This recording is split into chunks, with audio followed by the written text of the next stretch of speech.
What made you want to be a musician? What's the backstory to Mitch Laddie? Well, my dad always played guitar. So I was brought up around guitar playing and rehearsals and that kind of thing. There was always guitars lying around the house.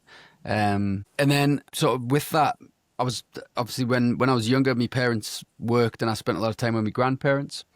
And my maternal grandfather was a huge like bluegrass and country and western fan. So I'd say that's kind of the first genre of music that I really got into, which is strange. But yeah, and then it led to all kinds of things. Obviously, the blues influence from my dad. Mother is a huge prog rock fan, so there's a lot of Yes and Genesis, Gentle Giant, all that kind of thing going on. So it was a bit of an eclectic mix. Yeah, and then I guess it's a weird one. I guess I didn't really ever have a choice. I can't imagine not being a musician, if that makes sense. Picked up the guitar for the first time when I was 5, and then really got into it when I was about sort of 10, 11. Yeah. It's just always been there. Lots of influence that made me want to pick it up, and I always felt connected to music in some way. And do you come from a musical family? Sort of. So I've got cousins who play piano and that kind of thing.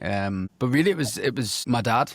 You know, like that was the nearest to me would have been my dad, who played guitar all throughout my childhood. So it was kind of him who gave me that little bit of a nudge early doors to stick with the instrument. You know. Which I'm glad he did. I'm really glad he did because, as I say, I can't imagine it being any other way, if that makes sense. Oh, absolutely. And can you remember your first gig? I can. So I think it was 2000. It would have been my birthday, 2005. We played at a festival out in the middle of nowhere called Thimbleberry, kind of near to us, and it was like a mad rave.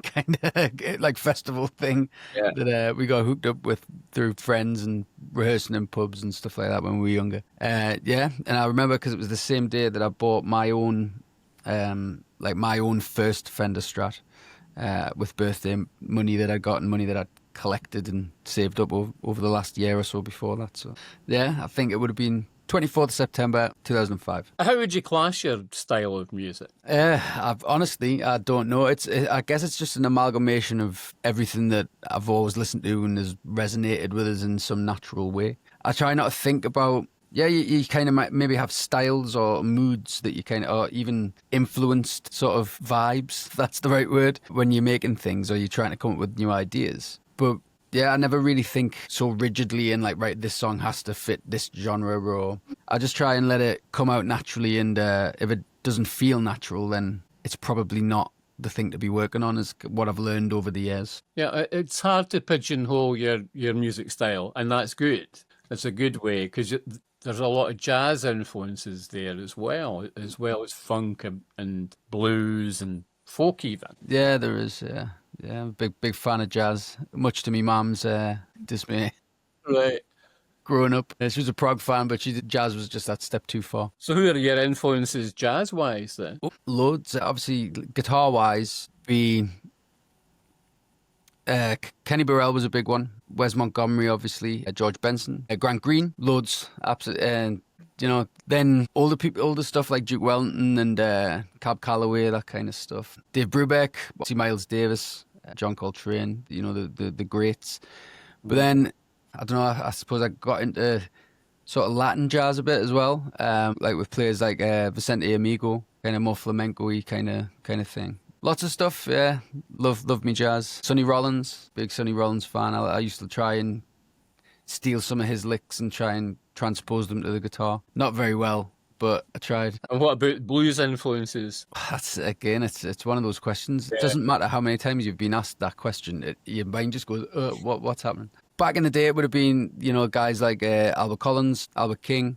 They're obviously BB as well. Freddie King, all those old guys. John Lee Hooker. T-Bone Walker, really big T-Bone Walker fan. I think he doesn't get enough sort of props for the amount of influence that he had on electric blues. From guitar players, at least, anyway. Definitely, if you follow it back, a lot of that stuff goes back to T-Bone Walker. So, and then obviously Stevie Ray, Robin Ford, Walter was a huge influence. Eric Johnson is a huge one. I suppose it's not blues, but Joe Bonamassa as well. I was a huge Joe Bonamassa fan in my teens. Like he was a guitar player that really got me excited about kind of where you can take that kind of genre and playing with that sort of amalgamated influence thing. All kinds really. There'll be loads I'm leaving out. Yeah, Well, all the greats and some, you know. it's a real melting pot of music. So you're choosing different influences and different players, and especially in the new album. Let's go into talk about the new album, Yeah. Faith and Other Bad Habits. Have you got a songwriting process? I mean, where do the songs come from? Is it a melody? Is it a riff? Is it just can be anything? I suppose it comes in different ways. Sometimes you get an idea that'll like a little idea that'll come to you, and you'll go, all right, okay, that's a thing, whether it be a riff or a melody. And then you'll keep coming back to it, and it'll kind of organically grow over, you know, a number of weeks or months or however long it takes. But then sometimes you get something that just ends up falling into your lap, and it's just there, and it seems like there was no choice but to get it out, you know. And sometimes when they happen, I'm kind of like, is this my song? It feels like it's been far too easy to write. Is I don't know, something being gifted from somewhere, I don't know. But yeah, so there's that, but then obviously as a band we have quite an interesting process. So for this album, none of the drums and the guitar and the bass were actually recorded in the same room. So we kind of got demos together. Well, I got demos together, or Matt, the drummer, would get demos together of maybe some sort of ideas he had for beats or structures or something like that. And then I'd run with it and we'd get a demo together. But then once we had those demos, Matt recorded his drums in his drum studio, and then it all came to me, and Ryan came to me after that into my humble studio, which I'm sat in right now. And yeah, it's kind of as you say, a melting pot of ideas, but also from that kind of spills into the writing and recording process as well. There's never sort of one tried and tested method, you know. I'd talk about some of the songs on the album. 50 Shades of Blue. Yeah.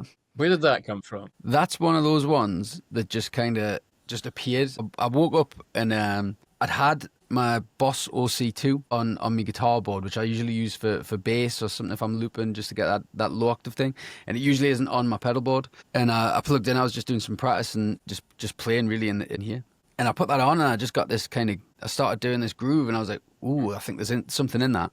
So I instantly recorded it and just came up with it, just put a little cheap sounding beat with some sample pad, got that down, and then kind of got the groove. And then, yeah, the lyrics, it was one of those where it was like once I started getting into it, it was kind of, I had the demo together within a couple of hours. So it was one of those that just kind of felt like it was just like I grabbed it from nowhere, you know, I just fell into my lap. But yeah, it was a fun one to create, that one, because it just came from nowhere. And how long did the album take from gestation, shall we say, To finish? Yeah. finishing? It's a hard one, this, because it's kind of went through. There's a couple of songs on there. Faith's about 3 years old. That's been the thing that's been bubbling away for a while. Same with Day in the Life of a Broken Man. That's another one that's a little bit older. So the album kind of went through a few different themes and ideas, or sort of direction it was going to take before it all kind of came together a bit more organically.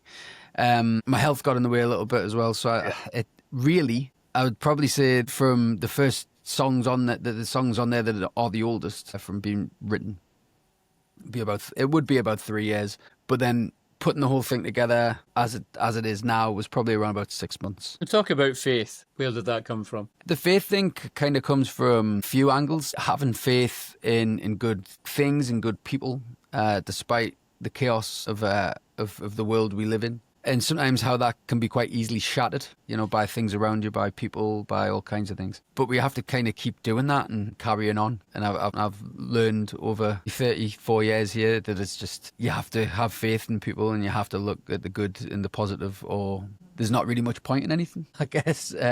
But yeah, also just, I suppose, from a spiritual side of things, I wouldn't say that I'm not a practicing religious person by any means. I was brought up and influenced by religion. I went to a very heavily sort of religious primary school, which is common of where I'm from, you know. So there's always been that influence, but I think more from the actual playing side, like the feeling that I've always had from making music, and especially from connecting with the guitar as an instrument, feeling like there's some sort of channel there, and that it's not always just me, and that there's something else. I can't describe it other than that. If you've seen me play, apparently I sometimes get a bit lost in it. Yeah. I guess it comes from both angles with that kind of thing. Yeah. When you're playing live, I mean, how easy is it to just let yourself go with the sonics of the guitar and the mood of the room? I think in the early days it was something that I didn't really think about. I was so hungry and wanted to play the instrument and found something that I could really express myself through that I didn't really think about it. And it was just like, this is me, I'm here, it's happening. I'm just letting it kind of happen. That thing that I was talking about before. And I feel like I did lose that for a little bit. Not that I'd not lost the enjoyment of playing guitar, but maybe got so wrapped up and obsessed in what my sound was on the guitar and trying too hard to sound like influences. And there was a little period there where maybe it wasn't always there. And then I've kind of rekindled over the last few years that thing and learning to just be me and not worrying about what expectations are, which I think comes from probably how early I got into the industry and the expectation of, well, what do people want me to sound like? What do I need to sound like? Which is a weird thing to say. But at like 17-year-old recording your first album in a blues genre, it's like, well, there's all these different influences. How do I get it out to sound natural and organic? And I think that has happened now over time with playing the guitar and making music. It does take a lot of time. I mean, to play a blues song at 17-year-old, that's quite a feet. Well, thank you. Quite a feat. Hinoide, or Hinoide, is it called Hinoide? Yeah, Hinoide, yeah. Yeah. Instrumental. I mean, the sonics on that are excellent. I just love the way it goes. Where did that come from? So that's the total opposite of something like 50 Shades. That was the intro. I picked, in fact, I remember this very vividly. I picked the guitar up after a heavy night out with friends celebrating something. And it was one of those where I just picked the guitar up because it was near to us. And then this little idea just kind of came out. And I was like, well, where's that come from? Feeling the way I'm feeling. And then it was there. And then there was other sections, and it just kind of took a while for all those to come into the order that I felt they naturally needed to be in. So that was the one that kind of grew organically over, I would say, a couple of months. And what's the fall? Where did that one come from? That's another one where I'd picked up my acoustic guitar. I must admit, I'm not one for picking it up that often, unless I get into a bit of a rabbit hole with a certain player or a certain thing that I'm trying to get out of it. I just naturally gravitated more towards the electric guitar. And I picked it up and I just started playing like this 4-chord thing. And again, I had some lyrics going around in my head. And then that one was another one that was probably finished as an idea, well, as a song idea, with it just being myself and the guitar. Within a couple of hours, it just kind of, there was another one that just kind of was grabbed from nowhere. But then when I listen back to it, it's probably it feels like one of the most honest songs I've written. So it's, yeah, maybe that thing I was saying, you were saying like how easy it is to kind of let yourself go with that. But yeah, just trying to lean into that, I guess. And you've got Will Wilde playing in a track as well. She Keeps Me Down. We do, yeah, man. It was. How did that come about? So Will and I, we've known each other for a number of years through his sister Danny. Yeah. I remember meeting Will years ago when he was playing with Danny when we were on the same tour. And then as it happens, Will and myself are good friends of Walter's, and we were both at a show last year in Buxton right. Opera House, and we just kind of caught up. I said that I was recording an album and that I'd liked what I'd heard from his upcoming stuff. And yeah, we just put it together, and I just sent it over to him, and he put his magic on it. He's one of the finest instrumentalists I've ever heard, to be totally honest. It was an honour to have him on the record, and I'm very thankful. And Angels and Demons. Yeah. What's that, man? We've all got those. Yeah, that's it again. I suppose that's it came from that more idea of. I suppose that one is maybe the most. When I listen back, I suppose you don't really think about it when you're making it, as I said. But when I listen back to that one, yes, it's another very honest track, not just lyrically, but musically, it does sound like that kind of organic thing of, okay, this is what I sound like right now. Like there's that influence, there's this, and there's me at the center of it. That's the one that seems the most eclectic from everything I've absorbed over the years, if that makes sense. Oh, it does. Have you tried some of them out? Have you road tested them? Yeah, so we've played a few of them live now, and it's nice because they don't sound the same. You know, they have that obviously once you start taking them onto the stage and out of the studio, they kind of grow again and become something else. So it's been really nice to play that stuff. Hinoide in particular, I really like playing that live because it comes with almost limitations because there's a lot going on in that song. So I kind of have to merge all the parts into one part. So it was a nice little challenge to play that live as well. And have you played The Way It Goes with Love? We haven't actually. Right. We haven't. That's the one that we haven't done yet. We were supposed to have a good friend of ours at the album launch, James Peacock, fantastic keyboard player that's played some sprinkles on the album, and he was going to be doing that live for the album launch. He's been a little bit out of sorts, well, quite out of sorts recently, bless him. So he couldn't make it. So, and we just thought without those keys in there, it just doesn't have the same kind of impact. No, it certainly makes the song that. Cheers, man. Really good keyboard. Really good keyboards. A Day in the Life of the Broken Man. I think that's the last one. Yeah, again, really just sort of... Sorry, man, go on. There's a little bit of a delay here. You played that live, have you? Yeah, so I've played that live a few times over the years, just on like solo, just myself, when I was writing it. And then we've played it a few times now as a band, and we had our good friend Remy, a CB, who's a great upcoming artist. He was doing the backing vocals on that live, and I think that's going to be a really nice one to take on the road, as he might be joining us for some stuff in the future. So yeah, it's again more of a stripped back, honest kind of deal with that one.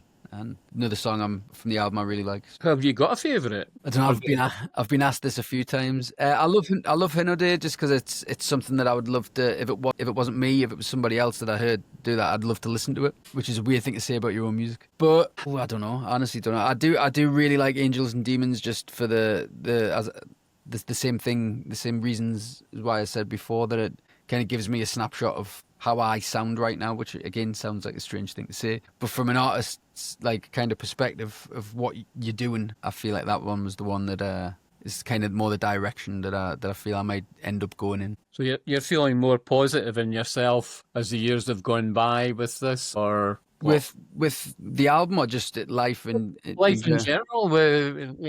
Life in general. Yeah, man. It's obviously as I say, I have some health complications that are chronic. I'll never get rid of them. So it's just about managing them, and I found ways to do that now, which is good. And just having the ability to to when I want to create or need to create or I need to grab whatever it is that's rattling around in my head. I've got a studio set up in my house. I've got a beautiful wife and great friends and family, and there's a lot to live for and a lot to look forward to. So that's what I want to do. Yep, and that's success in your life, eh? Yeah, I'd say again going back to the how early I came into the industry and those industry expectations from both the consumer's point, but from the artist's point of view, or the idea of success. I think in my head was very different from what reality would be. As a 17-year-old coming into the industry. And I'm grateful for all the lessons that I've learned from getting into the industry that early. But yeah, success for me is about finding happiness in what you do and being organic about it. That's what I'm aiming for. I'm already starting work on the next album, which I'm excited about. Just keeping everything organic and living in the moment and not thinking too much about expectation, past, present, or future. Yeah, I mean, what would you say to a 17-year-old Mitch Laddie now that you've learned things? I would say, this is a hard one. I would say definitely record more, and I would have had the setup and the ability to do the things that I can do now musically in my own home. I would have done that a long, long time ago, but I suppose that comes with age and whatnot and accumulating that. But again, and yeah, just being careful of who to trust and who to expel energy for or with, Yeah, lots of lessons learned, but lots of great memories and a lot more to make, I'm sure. So. What has been your best advice musically and business-wise in the music? I've always had great mentorship from Walter, who's always... Really, it goes back to... I remember the first thing he ever said to us, and he wrote it on a CD for me and stuff, to always play from the heart. And again, I mentioned that kind of thing where maybe sometimes I was playing from a place of expectation rather than both personal and what I thought was expected of me, and lost that a little bit. So I've always used that advice to go back and rekindle that organic energy and playing from the heart and losing yourself. And what does blues mean to you? Life. It's life. It's the struggle of life, of everyone, of all things, of all living things. I think everything is energy to a point, and I think not only is it personal struggle, but it's bearing the energy and the emotional weight of the world and the pain of others that aren't as fortunate as others. So it's all about living and trying to do the right thing and finding something at the end of it, I guess. What are your hopes and fears for this album? I mean, I hope, same as everything, I hope everyone loves it. No, I'm just kidding. Yeah, I hope that everyone kind of gets that for me, this is just where I am and it's the music that I'm making, and I'm not thinking too much about genre. Yeah, it's definitely rooted in a lot of blues influence, a lot of jazz influence, roots influence and stuff. But that I'm always looking to evolve and contribute to those genres as best I can, rather than stagnating and releasing genre specific genre specific expectations. Well, yeah, I mean, the way we listen to music nowadays is totally different to when I certainly started listening. How do you get your music out there? Well, in the modern age. Yeah. Yeah, I suppose it's that's another thing. The time I came into the industry was kind of a big crossover period happening, and I feel like only over the last sort of 2 years, I've started to really understand what that is and where things are now. And it's all about making sure that you've got good digital platforms, you engage with people, you reward your fans, your loyal fans, 100%. But getting your music out there, there's great platforms is a big thing. I don't just mean from an editorial point of view, but from a user to consumer, where there's a lot of people out there who spread a lot of great music through their own hard work and love for it. So I'm thankful for those people, and them include my music in their playlists. And what about the future? Have you got a tour set up? Yeah, so we're heading over to Spain, which will be announced shortly. But we're heading over to Spain in October, and then we'll be back out into Europe again early next year as well, I would think. So the UK side of things I will be looking at, but there's just something about Europe that we love, and heading out there on our little adventures together, because we never take a crew, we just do it ourselves. So it's always good fun. Is there a difference between European crowds that watch you and a UK crowd, say? Yeah, I would say so. There is. Sorry, that's just the dog there. Apologies. I would say there is. In just the sort of live music culture is a lot different. They want to go out and see original music. They want to be out late. They want to go out as families and experience it. Whereas I think over here, obviously we've lost that a little bit, I would say, across every genre, across everything. Too many tribute bands, not enough. Tribute bands and arena shows, and not enough for the stuff where it all starts at grassroots. And I think Europe really does love that. What is it like to be an independent musician at this time of your career? It feels very liberating in a lot of ways, because I have the control of what I want to do. I have the control of my own equipment and knowing how everything goes. So it's great for workflow, but it's also good for ownership and knowing where your music's being used. Getting out to the right people as well, I think, is making sure that it's being heard by the people who you feel you might have made it for, the people that resonate with your music. And yeah, just engagement as well. I think because when you're independent, you're doing it from you're doing it, you're creating the strands of communication and networking and putting out that energy. So it feels nice to be in complete control of that. And one last thing to say to the Blues Matters public. Sorry, man, you broke up a little bit there. Something to say to the Blues Matters public. Yeah, just thank you for all your support over the years, and I hope that everyone will join me in this new chapter and listening to the new album and the albums to follow. As I say, we'll be working on the new one quite shortly, so I want to get a jump on getting some more new music out, because it's been a while. Good luck in that. And it's been great speaking to you for Blues Matters and all the gremlins here and everything else. Nah, thank you very much for having me, mate. I really appreciate it. Thank you. Thank you. See you later. Take care. See you in a bit, man. Bye now.